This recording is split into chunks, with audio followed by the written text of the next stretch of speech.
Bueno, ahora vamos a hacer un repaso rápido por el nivel lógico. Esto es filosofía.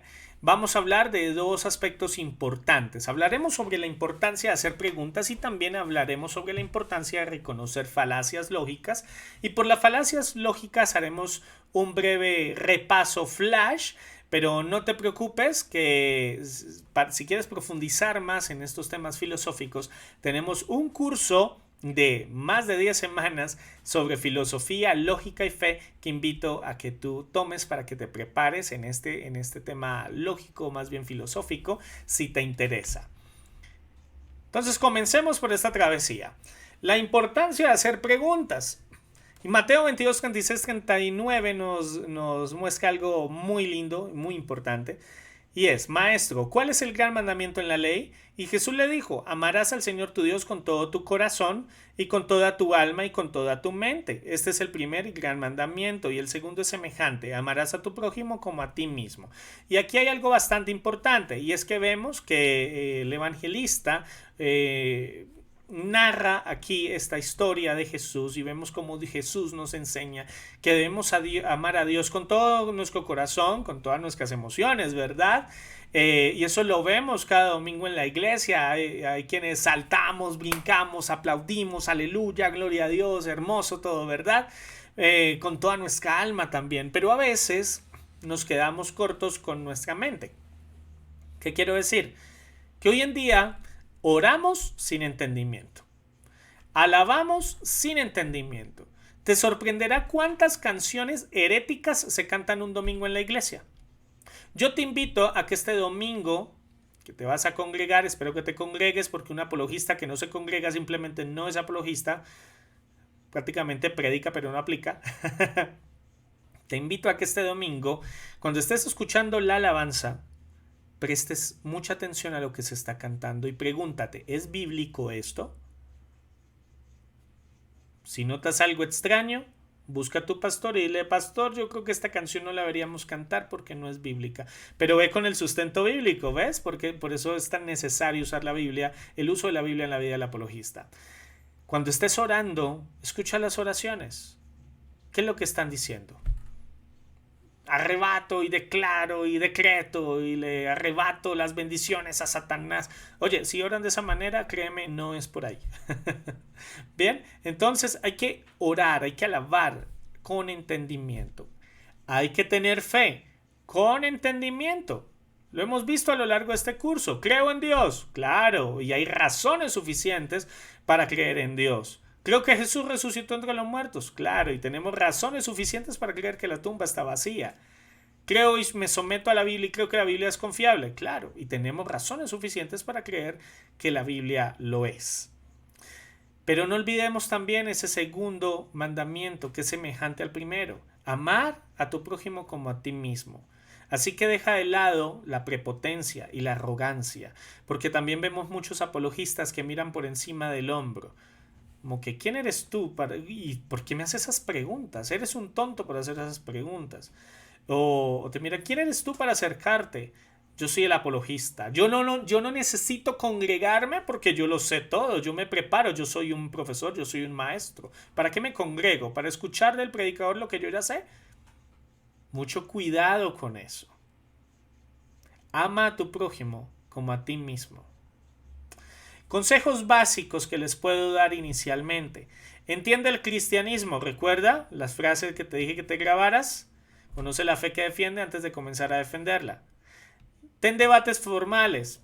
Yo recuerdo que con el profesor casualmente, un amigo filósofo, el profesor de filosofía, lógica y fe de RTM, nos reuníamos y teníamos debates formales. Mucho antes de formar la academia, recuerdo que servíamos en la escuela dominical, nos reuníamos en la cafetería de la iglesia, nos sentábamos, él estaba hasta ahora estudiando filosofía y teníamos debates donde yo le decía, bueno, ok, ven, a ver, filosóficamente explícame por qué Dios existe y cosas así por el estilo. Entonces él luego me decía, a ver, defiende la historicidad de Jesús, y teníamos esos debates formales porque eso nos ayuda a ver que realmente, o nos examinamos más bien a nosotros mismos, nos ayuda a ver que realmente entendemos o conocemos la fe que defendemos antes de ir al campo a defenderla. Entonces yo les recomiendo que tengan esos debates formales. Si tú estás casada, si estás casado, ten esos debates, ve donde tu esposo y dile, oye esposo mío, ven para acá, te tengo una pregunta.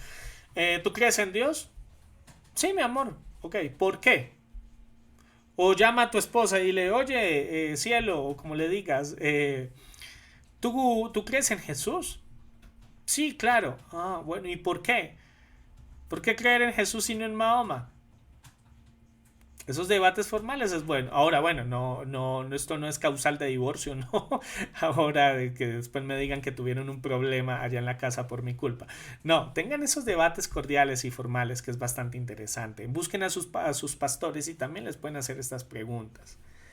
También vamos a aprender falacias lógicas, ya la vamos a aprender a detectar. Y Gálatas 5:22 5:22 al 23 nos habla acerca del fruto del Espíritu y es muy importante que nosotros aprendamos acerca de este pasaje. ¿Por qué? Porque esto es un espejo. Gálatas 5, del 22 al 23 es un espejo. Y permíteme, voy a leerte, voy a tomar mi Biblia en estos momentos y mira, aquí estoy desempacando mi Biblia, la estoy abriendo aquí en este proceso para darte tiempo a ti también de que lo busques, porque no lo voy a tener acá en pantalla, no hay nada como oler la Biblia. A mí me encanta, no sé si a ti te gusta oler la Biblia, pero a mí me fascina oler la Biblia. Y bueno, vamos a Gálatas 5, el 22 al 23, y entonces miren lo que dice. Mas el fruto del Espíritu es amor, gozo, paz, paciencia, benignidad, bondad, fe, mansedumbre, templanza. Contra tales cosas no hay ley. Entonces esto te digo que es como un espejo, porque tú como apologista, de hecho no solo como apologista, como cristiano, te puedes presentar frente a este espejo de Gálatas 5 y decir, ok, cuando predico o cuando defiendo mi fe, ¿hay amor? Sí, hay amor. Check. ¿Hay gozo? No me cuesta. De hecho, a veces pienso que estoy perdiendo el tiempo. No hay gozo en mi corazón. Ok, entonces, un puntico para oración. ¿Hay paz? Sí, hay paz. Ok. Paciencia. Uy, no. Eso sí me cuesta. No soy paciente. A veces me provoca tomar la Biblia y darle bibliazos en la cabeza a este testigo de Jehová que no me quiere entender. No hay paciencia. No, es que este ateo me saca de juicio, Dios mío. A veces yo oro, Señor, o te lo llevas o yo te lo envío. Entonces, ok, no hay paciencia. Ok, otro puntico para la oración. Benignidad, ok, sí hay. Bondad, ok. Fe, sí, claro, tengo mucha fe. Mansedumbre, ok, de pronto un poco. Templanza, ok. Y entonces ahí nos quedamos meditando. Y tenemos varios puntos en esta lista de oración. ¿Qué hacemos con esos puntos? Orar y decirle, Señor, estas son mis debilidades. Señor, me falta paciencia. Me falta amor. ¿Sabes algo? Cuando predico no hay gozo en mí. No siento paz cuando estoy predicando. Señor, perfecciónate en mis debilidades. Que yo mengüe para que tú crezcas. Eso es lo que yo te pido, Dios. Entonces, esto es algo que siempre que tú vayas ya sea a debatir o a conversar o a charlar, a predicar, a defender, a dar una conferencia, algo, siempre ve a Gálatas 5.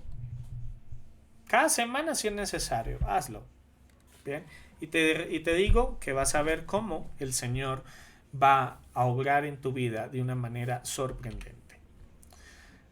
Ahora bien, la importancia de hacer preguntas. Entonces, cuando tú respondes con una pregunta, hay quienes dicen, no, es que el que responde con otra pregunta, eso es de tontos, eso es de bobos. Nadie responde una pregunta con otra pregunta. Bueno, Jesús lo hizo y le funcionó. Por ejemplo, cuando Jesús sacaba una moneda y entonces Jesús preguntaba, ¿y quién está en esta moneda? ¿Recuerdan cuando los fariseos le preguntaron a él?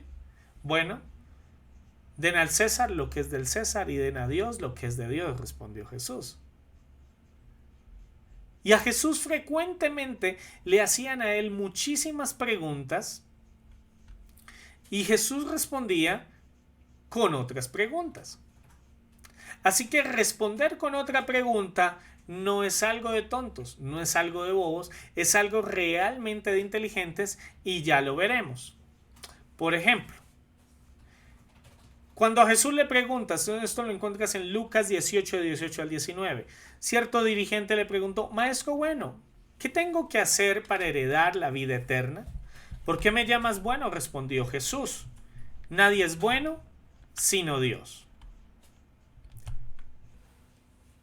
Cuando tú respondes con una pregunta, obligas a las personas a reconocer esas suposiciones generales que han asumido. Maestro, sabemos que eres un hombre íntegro y que enseñas el camino de Dios de acuerdo con la verdad. No te dejas influir por nadie porque no te fijas en las apariencias. Danos tu opinión. ¿Está permitido pagar impuestos al César o no? La historia que les contaba. La respuesta de Jesús con otra pregunta de ¿quién es el rostro en esta moneda?, obliga a las personas a reconocer las suposiciones generales que han asumido. También ayuda a sacar a la luz una lógica defectuosa. Por ejemplo, aquel ateo que te dice: yo no creo en Dios. ¿Ok? ¿Por qué no crees en Dios? Respondo con una pregunta. Porque la verdad no creo que un Dios bueno permita el hambre y permita la miseria y permita los asesinatos y permita... Ok, entonces esto te ayuda a clarificar el tema. ¿Qué quiere decir? Que te puede orientar a una respuesta. Por ejemplo, la respuesta puede ser más emocional que científica. Hay ateos que no necesitan que tú les expongas los 5 argumentos filosóficos a favor de la existencia de Dios, que le hables del argumento teleológico, el cosmológico, el axiológico. Hay ateos que no necesitan eso porque realmente ellos dudan, su duda tiene que ver más con su corazón. Algo pudo haber pasado. Entonces ayuda a clarificar el tema. Recuerda, hasta que no clarifiques el tema, no podrás dar una respuesta relevante. Dar la respuesta correcta a una pregunta incorrecta siempre es un error. Dinos con qué autoridad haces esto, lo interrogaron. ¿Quién te dio esa autoridad? Yo también voy a haceros una pregunta, replicó él, Jesús. Decidme, ¿el bautismo de Juan procedía del cielo o de la tierra? Ellos pues lo discutieron entre sí. Si respondemos del cielo, nos dirá: ¿por qué no le creísteis? Pero si decimos de la tierra, todo el pueblo nos apedreará porque están convencidos de que Juan era un profeta. Así que le respondieron: no sabemos de dónde era. Pues yo tampoco os voy a decir con qué autoridad hago esto. Lucas 22:8. Esta respuesta de Jesús con otra pregunta ayudó a sacar a la luz las intenciones de las personas. También responder con otra pregunta ayuda a sacar a la luz las contradicciones. También garantiza la conversación. Puedes meditar en estos pasajes de Mateo 22, 15 al 17, y Lucas 18, 18 al 19 y Lucas 20, del 2 al 8. Para que tengas más claridad sobre el tema y seguramente encontrarás muchos otros ejemplos. De hecho, si encuentras más ejemplos en donde Jesús respondió con otra pregunta, o no solamente Jesús, sino también en otros pasajes de las Escrituras donde los protagonistas respondieron con otra pregunta y les sirvió para para sus conversaciones, te invito a que en nuestro grupo de aprendizaje nos compartas esos capítulos. Sería muy importante poder estudiarlos. Entonces, esta es la importancia de hacer preguntas. Cuando he tenido algunos ejemplos en la vida cotidiana donde por ejemplo, con musulmanes, en charlas y debates con musulmanes, a veces el musulmán me dice, no, yo les digo, por ejemplo, mira, el Sura 236 del Corán me manda que lea la Biblia, que me someta a ella. Entonces, ¿debo leer la Biblia? Y ellos me respondan: no leas la Biblia, porque la Biblia está corrompida. ¿Ok? ¿Y por qué está corrompida? Entonces ellos me dan sus razones. Entonces, hacer preguntas te ayuda, además de garantizar una conversación, te ayuda a todo esto que les acabo de exponer. Entonces te invito a que tú también las hagas.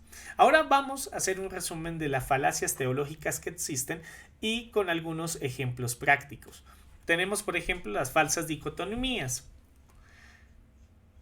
O es evolucionista o es teísta.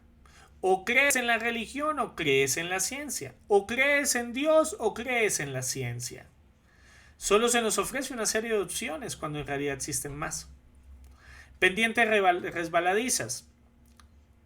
Por ejemplo, si creemos en Dios, volverán las cruzadas y la Inquisición y habrá procesos como Galileo y eso llevará a la destrucción de la ciencia. Estos argumentos buscan demostrar que una proposición o idea particular no es verdadera debido a los sucesos cada vez más inaceptables que podrían darse. Uno de los más famosos, el hombre de paja o el espantapájaros. Dios es un hombre mágico con barba blanca que vive en las nubes. O Jesús es un zombi judío. O María fue embarazada por una paloma. Hacer un argumento que se vea más débil de lo que es para poder derrotarlo fácilmente. Generalizaciones precipitadas. Llegar a conclusiones sobre el conjunto total a partir de una pequeña muestra. Entonces tenemos, puesto que hay mitologías demostradas, entonces todas las referencias a lo sobrenatural debe ser considerado un mito por asociación. O todas las veces que también el escéptico te menciona la Inquisición, las cruzadas, la cacería de brujas en Salem, la destrucción de las Torres Gemelas, para afirmar que Dios no existe y que todas las religiones son malas. Está el sofisma populista ad populum. Implica responder a un argumento o a una afirmación refiriéndose a la supuesta opinión de que ello tiene la gente en general. La mayoría de los científicos son ateos, por ejemplo. Petición de principio. Solo el mundo natural, que es la materia, existe. Por lo tanto, un Dios sobrenatural no puede existir. Dios es un invento del hombre, por lo tanto Dios no existe. Dios no existe, por lo tanto los milagros son imposibles. La Biblia es fantasiosa y las oraciones no funcionan. Estas son respuestas de una persona que da algo por sentado y pone la conclusión dentro de una de las premisas. Petición de principio. Llamada a la ignorancia. Consiste en defender una proposición argumentando que no existe prueba de lo contrario, diciendo la incapacidad de un oponente a presentar pruebas convincentes. No basan su argumento en el conocimiento, sino en la falta del mismo, es decir, en la ignorancia. Por ejemplo, nadie ha probado que hay un Dios, luego Dios no existe. Como no has demostrado experimentalmente que el alma del ser humano exista después de la muerte, entonces esto es falso. Causalidad falsa o la falacia post hoc. Unir dos sucesos que ocurren en el paralelo, como si guardara una relación de causa y efecto. Por ejemplo, esto lo veo mucho en arqueología bíblica y seguramente ustedes lo habrán visto. Entonces encontramos, mira, es que la epopeya de Gilgamesh o la tableta del arca o me hablan acerca del diluvio y esa es una mitología y como la Biblia también habla del diluvio, por ende el diluvio es un mito. ¿Por qué? Porque el cristianismo y otras religiones tienen historias o conceptos similares. Entonces eso nos conlleva a concluir que es un plagio. Entonces si aquí me habla, por ejemplo, de la Torre de Babel, pero luego veo sigurats babilónicos, ergo la Biblia plagió. Los autores hebreos fueron los que plagiaron. Esto es la causalidad falsa o post hoc. El que el cristianismo y otras religiones tengan historias o conceptos similares como la creación o el diluvio no significa que el cristianismo haya copiado las creencias de dichas religiones antiguas o que dichos relatos sean mitológicos. Elusión de la carga de la prueba, el onus probandi. Cuando alguien afirma que Dios no existe sin demostrarlo, evadiendo la carga de prueba porque saben que no tienen pruebas para demostrar su inexistencia. Entonces, por ejemplo, cuando un ateo te pregunta, te dice, dame evidencias de que Dios existe. Entonces tú le puedes responder, ok, yo te doy evidencias de que Dios existe, pero dame tú evidencias de que no existe. Entonces, frecuentemente te dicen, no tengo nada que probar, o los negativos no se prueban, por ejemplo. Recordemos que la carga de la prueba no recae solo en el creyente, también se puede probar los negativos y que aunque la afirmación Dios no existe es una negativa, finalmente sigue siendo una afirmación. La prueba anecdótica. El caso de Galileo demuestra la oposición del cristianismo a la ciencia. Pues en el contexto científico y judicial son hechos que, pudiendo ser ciertos o no, son utilizados para llegar a conclusiones que no pueden ser deducidos de ellos. Creer en Dios o Jesús es como creer en Zeus, Mitra, Santa Claus, los unicornios, los duendes y los dragones. Esto describe una situación donde hay una equivalencia aparentemente lógica, pero en realidad no hay ninguna. Es como decir que ambos son mascotas muy suaves, por tanto no hay diferencia entre un perro y un gato. Exactamente lo mismo. La jactancia cronológica también lo encuentro mucho en arqueología bíblica. Y es que se comete cuando se trata de refutar algo simplemente asignándole una fecha, generalmente presentándolo como muy antiguo. Los tiempos cambian, el cristianismo es la religión muy antigua. La Biblia es un viejo libro escrito en la Edad de Bronce por nómadas en el desierto, por lo tanto es inferior a nuestra manera de pensar hoy en día. La exclusión.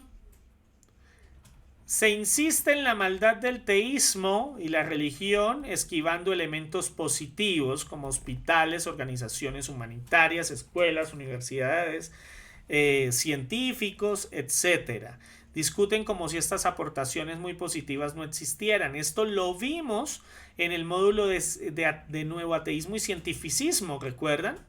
Donde se excluye cierta evidencia importante que arrojaría dudas sobre un argumento inductivo.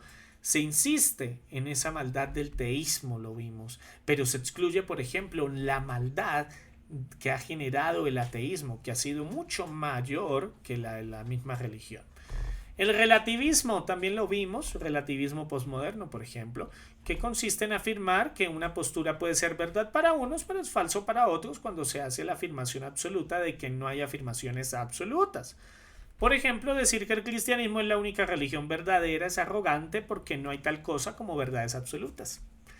Esta falacia se autorrefuta con la siguiente pregunta: ¿es absolutamente verdad eso?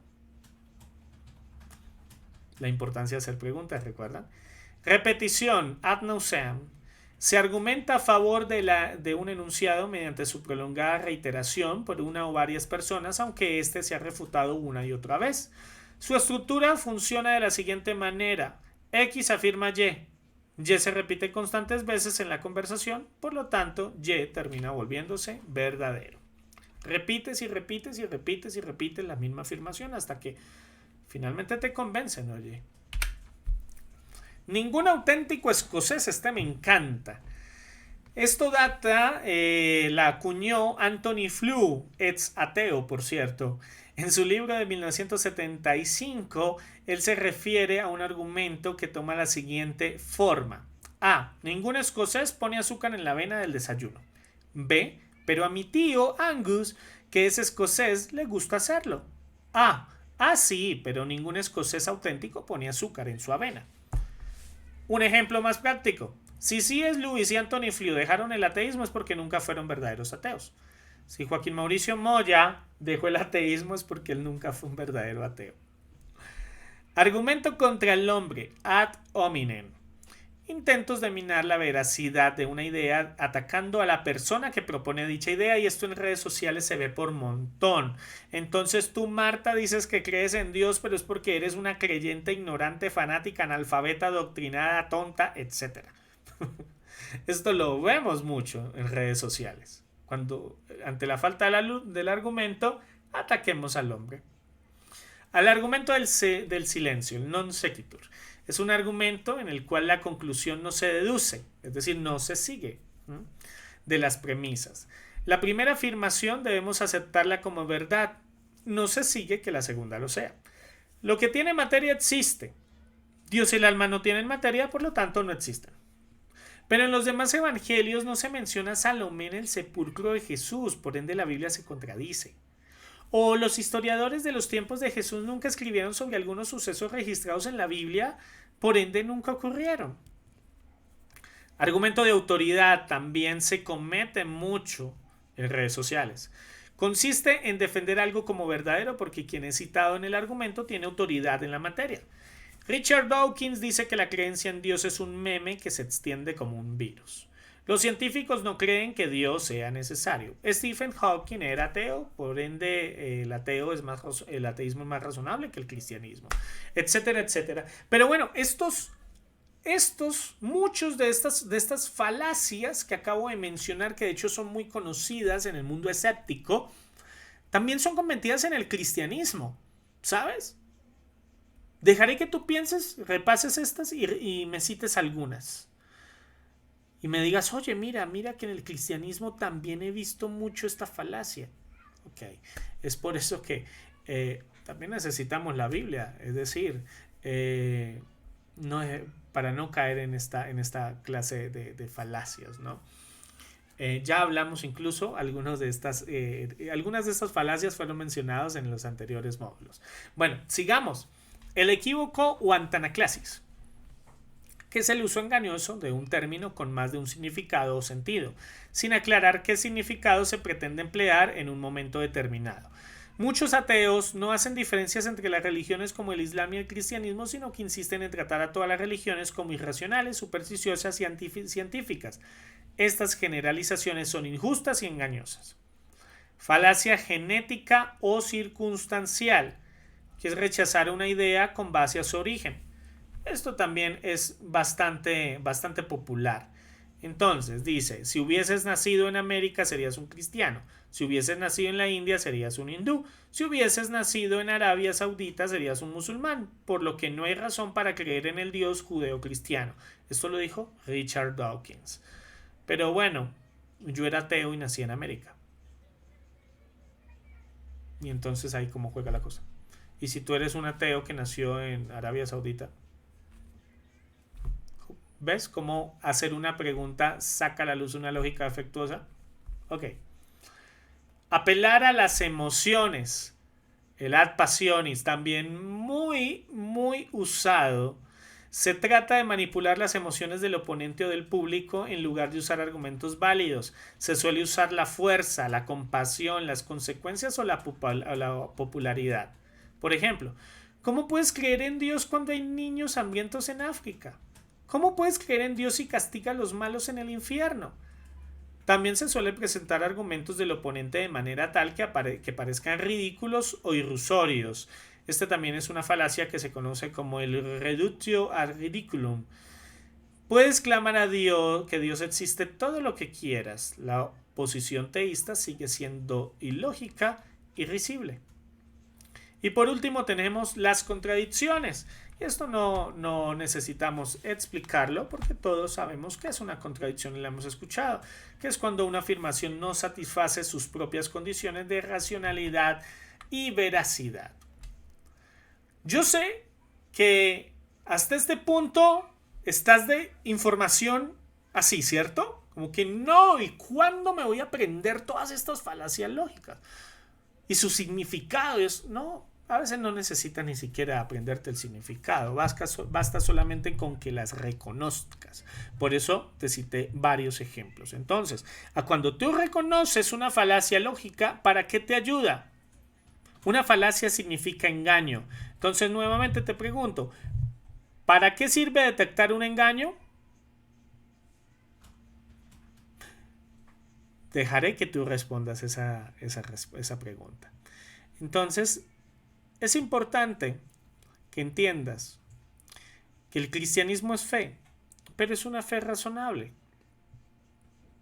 Y que muchos de los argumentos, de los supuestos argumentos válidos y sólidos que se usan en contra del cristianismo, en contra de lo que tú y yo creemos, en su gran mayoría son engaños, son falacias.